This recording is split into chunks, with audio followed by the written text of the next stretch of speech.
नमस्कार। आपका हार्दिक स्वागत है। आज हमारी चर्चा का विषय है यशपाल द्वारा रचित उपन्यास झूठा सच।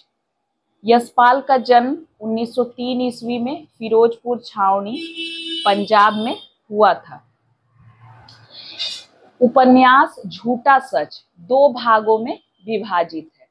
पहले भाग का नाम है वतन और देश और इसका प्रकाशन 1958 ईस्वी में हुआ था।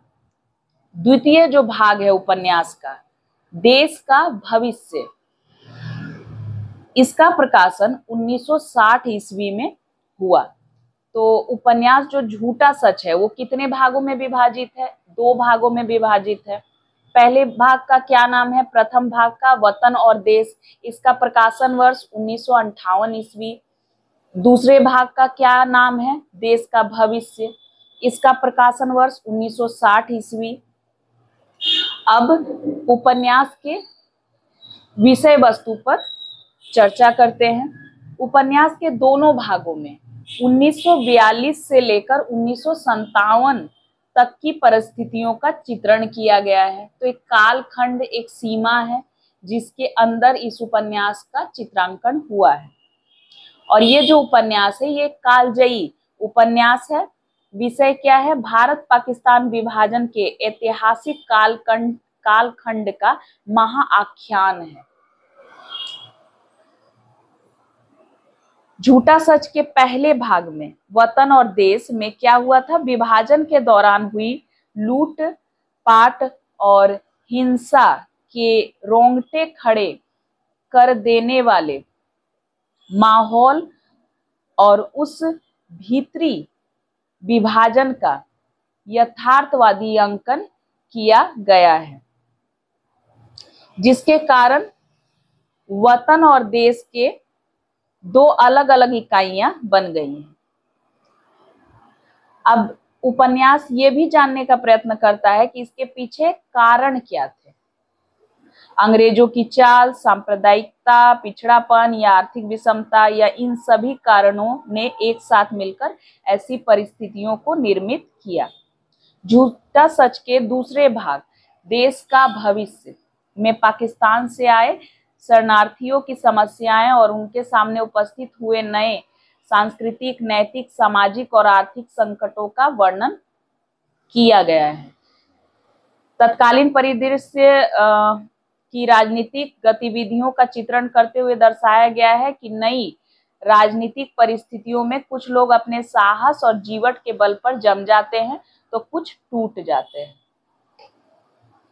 लेखक के अनुसार झूठा सच के दोनों भागों वतन और देश का भविष्य में देश के सामायिक और राजनीतिक वातावरण को यथासंभव ऐतिहासिक यथार्थ के रूप में चित्रित करने का प्रयत्न किया गया है। अब प्रत्येक जो खंड है, प्रथम भाग और दूसरे भाग की हम चर्चा करेंगे।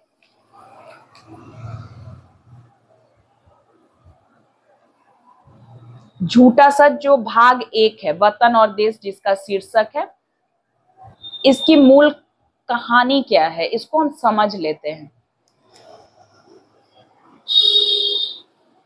उपन्यास के प्रथम भाग का केंद्र क्या है? पंजाब का लाहौर। ये सारे महत्वपूर्ण बिंदुओं को जिनको मैं अंडरलाइन करते जा रही हूँ, रेखांकित की हूँ, इन्हें आप ध्यान रखेंगे। परीक्षा की दृष्टि से ये अति महत्वपूर्ण है। इसमें स्वतंत्रता प्राप्ति और विभाजन के पूर्व की परिस्थितियों से लेकर स्वतंत्रता प्राप्ति और विभाजन की त्रासदी तक की घटनाओं और परिवेश का वर्णन किया गया है। प्रथम जो कथन भाग है उसमें कथानक कितने हैं? 17 खंडों में विभक्त हैं। ठीक है। उपन्यास लाहौर के भोला पांधे की गली से प्रारंभ होता है। कहां से उपन्यास का प्रारंभ है इसको ध्यान रखेंगे। जहां मास्टर राम लुभाया और बाबू राम जुआया की माता का देहांत हो गया है। पड़ोस की महिलाएं मेला दई, लल्लो, करतारो, संत कौर, पीतम देई और जीवा मिलकर स्यापा करने लगती हैं। बिलाप। उपन्यास में मास्टर जी का बेटा जयदेव पुरी और उनकी बेटी तारा उपन्यास के दोनों भागों के मुख्य सूत्रधार है। तो दोनों भाग में कौन कौन से पात्र है? उपन्यास में मास्टर जी का बेटा जयदेव पुरी और उनकी बेटी तारा उपन्यास के दोनों भागों में मुख्य सूत्रधार है, याद रखेंगे। पहला भाग और दूसरा भाग दोनों में ये दोनों पात्र हैं। उनके माध्यम से ही संपूर्ण कथानक विकास पाता है। तो ये प्रमुख पात्र हो सकते हैं और आगे मैं अन्य पात्रों पर भी चर्चा करूंगी। उनके साथ अन्य पात्र जुड़ते जाते हैं और कथा का क्रम बढ़ता जाता है। तारा की चचेरी बहन सीलो, जो तारा की गली में रहने वाले रतन से प्रेम करती है। तारा की सगाई सुखलाल साहनी के पुत्र सोमराज से तय हो जाती है। तारा ये रिश्ता नहीं चाहती क्योंकि सोमराज की प्रवृत्ति बुरी है और वो आगे बीए की पढ़ाई भी पूरी करना चाहती है। अब उसका जो भाई है जयदेव उसका अप्रत्यक्ष समर्थन करता है, लेकिन घर के परिवेश के आगे विवश होकर रह जाता है। जयदेव 1942 के आंदोलन में जेल जा चुका है। वो क्रांतिकारी प्रवृत्ति वाला है लेकिन हिंसा में विश्वास नहीं करता। तारा स्टूडेंट फेडरेशन और कम्युनिस्ट विचारधारा वाले लोगों के प्रति आकर्षित है। इन गतिविधियों में भाग लेते हुए वो असत के प्रति आकर्षित हो जाती है। जयदेव नौकरी के लिए संघर्षरत है। इन प्रयत्नों में वो अपने मित्र सहपाठी कालीचरण कौल और पिताजी के विद्यार्थी डॉक्टर प्रोफेसर प्राणनाथ से मिलता है। डॉक्टर प्राणनाथ कम्युनिस्टों से संपर्क नहीं रखता था, लेकिन विचारों में मार्क्सवादी और उग्र परिवर्तन का समर्थक था। जयदेव पुरी लाला बाधवामल नारंग की पुत्री उर्मिला को ट्यूशन पढ़ाने जाता है। उर्मिला उसके प्रति आकर्षित हो जाती है, लेकिन दोनों का प्रेम शीघ्र ही समाप्त हो जाता है। अब उसके बाद क्या होता है? जयदेव पैरोकार नामक पत्र में नौकरी कर लेता है, लेकिन एक बार पत्र की व्यवसायिक भावना के विरुद्ध संपादकीय लेख लिख देने के कारण प्रबंधक कशिश जी द्वारा पत्र की नौकरी से निकाल दिया जाता है। जयदेव पंडित गिरधारी लाल की बेटी कनक के संपर्क में आता है। दोनों में प्रेम हो जाता है और विवाह करने के लिए एक दूसरे को वचन दे देते हैं। कनक का जीजा महेंद्र नैन पुरी को पसंद नहीं करता है। वो पुरी के कुंठित स्वभाव के बारे में कनक को समझाता है, लेकिन कनक प्रेमवश कुछ भी स्वीकार नहीं करती। आगे जो कथनांक है उससे ज्यादा महत्वपूर्ण कुछ पंक्तियां हैं, इन्हें हम देख लेते हैं। अंत क्या है कथा का ये हम समझ लेते हैं कि तारा को आजाद करवाया जाता है।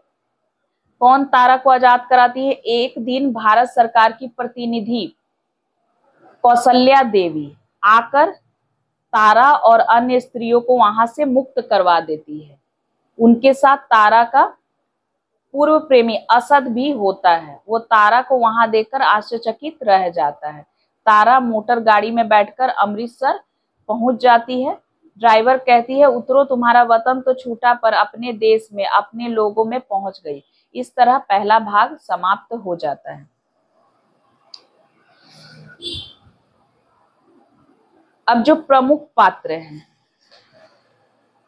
वो हम देख लेते हैं। प्रथम भाग के झूठा सच उपन्यास का जो प्रथम भाग है उसके जो प्रमुख पात्र है उसे देखते हैं। जयदेव पुरी, तारा, मास्टर राम लुभाया, भागवंती जयदेव पुरी की माँ, सीलो, रतन, सोमराज, असद, डॉक्टर प्रोफेसर प्राणनाथ, उर्मिला, कनक, कंचन, कनक की बहन, महेंद्र नैयर, कांता, नैयर की पत्नी है कांता, पंडित गिरधारी लाल, मेला देई भागवंती की पड़ोसन है, हाफिज जी, अवस्थी जी, मिसेज पंत, बंती तारा की साथी आदि। तो ये प्रथम भाग के प्रमुख पात्र हैं।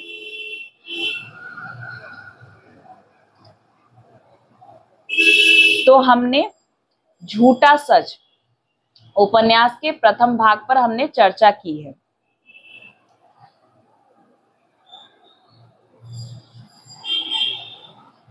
इसमें कुछ महत्वपूर्ण घटनाएं भी हैं। एक दो जो घटनाएं हैं मैं आपको बता देती हूँ जो परीक्षा की दृष्टि से महत्वपूर्ण है।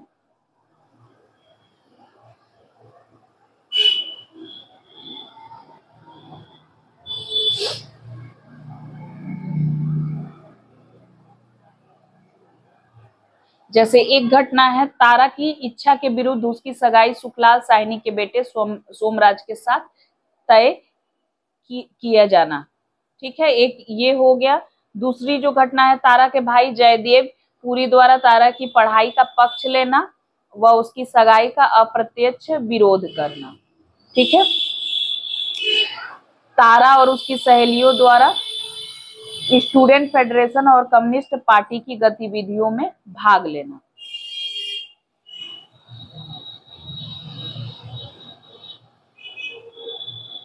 एक ये घटना है, तारा का कम्युनिस्ट कार्यकर्ता असद के प्रति आकर्षित होना और दोनों में प्रेम जगना। पुरी की पैरोकार की नौकरी से निकाला जाना, एक ये घटना थी।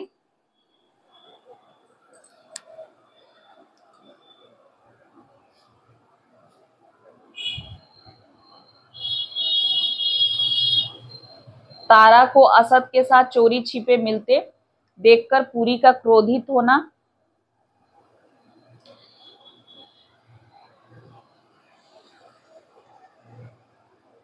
असद द्वारा देश की समस्या के सामने तारा से विवाह की बात टाल देना, वो तारा का विवश होकर चुप हो जाना। तो ये सारे महत्वपूर्ण प्रसंग थे और आज हमने भाग 1 पर चर्चा की है, वतन और देश। अगले वीडियो में हम झूठा सच के भाग 2 देश का भविष्य पर चर्चा करेंगे। ये जितने भी महत्वपूर्ण बिंदु मैं आपको बता रही हूँ, ये परीक्षा की दृष्टि से महत्वपूर्ण है। ठीक है, तो उम्मीद है आज की चर्चा आपको पसंद आई होगी। अगले वीडियो में मैं शीघ्र आपके समक्ष उपस्थित होती हूँ। तब तक के लिए धन्यवाद।